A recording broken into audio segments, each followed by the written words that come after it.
Hello guys, welcome back to my channel. So today quote is, someone is sitting in the shade today because someone planted a tree long time ago. So let's start with this quote. First I have a question to you. Have you someone think that if you write some if else logic, you think your code is correct, but the output is wrong. Even if your logic is correct, but the output is, you're not expected what you get. So let's start with it. So when think of it like your code is running on a road. Okay, now what if the road gets a junction? Then you have to decide whether you have to go that way or that way. So for this purpose, sometimes in the same way, the Java decide which code block has to execute. Either I have to execute this code block or I have to execute that. So for this purpose, the if else logic is used. So this is the crux of it. And I'm damn sure at the end of this video, you will know everything in detail about the if else logic. So your confusion will be gone.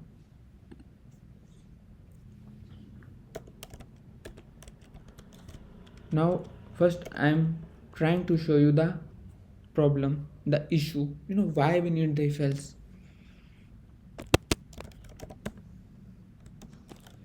So there are two print statements. The first is hello and let's say bye. What I want is I want to print if my sum condition is true, then print hello, and if it is false, then print bye. Now let's just execute it. This is what we think. And now I first compile it and then run it.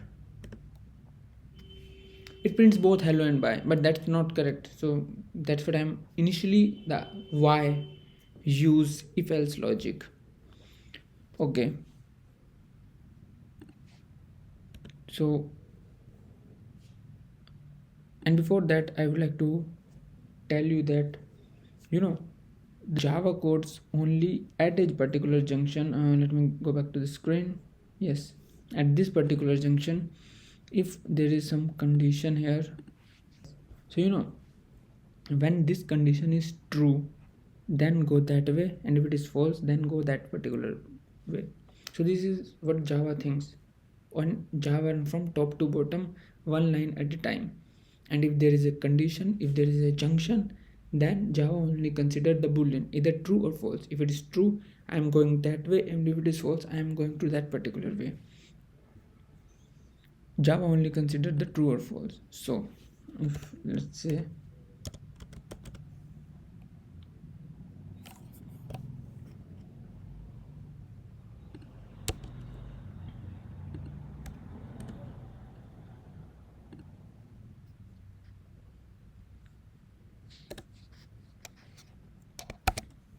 if I'm giving you the example of this particular thing, let's first compile then run it. It is print hello, but what if the condition fails? Then I'm again compiling it and run it. It prints nothing. That means if your condition is false, then it prints nothing, because I am earlier mentioning that Java consider only true statement. So the first problem we have resolved by if our condition is true, how we get the output.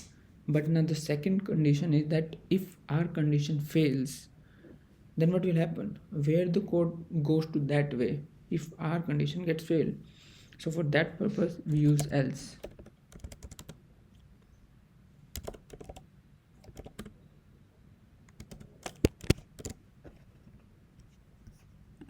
And I'm just compile it and run.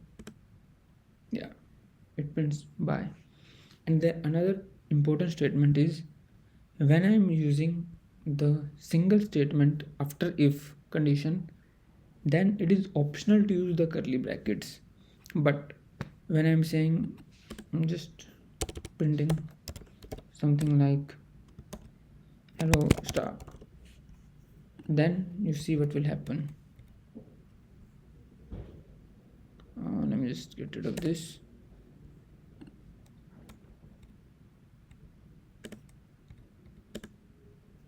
It only prints dark.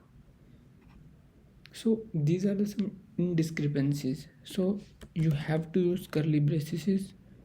Oh, I'm sorry, I'm using it in the wrong way.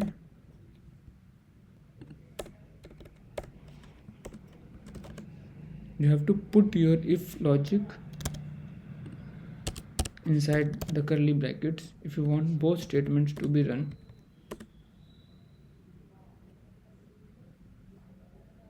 And I'm seeing that our logic is fail, that's why it will not give print output.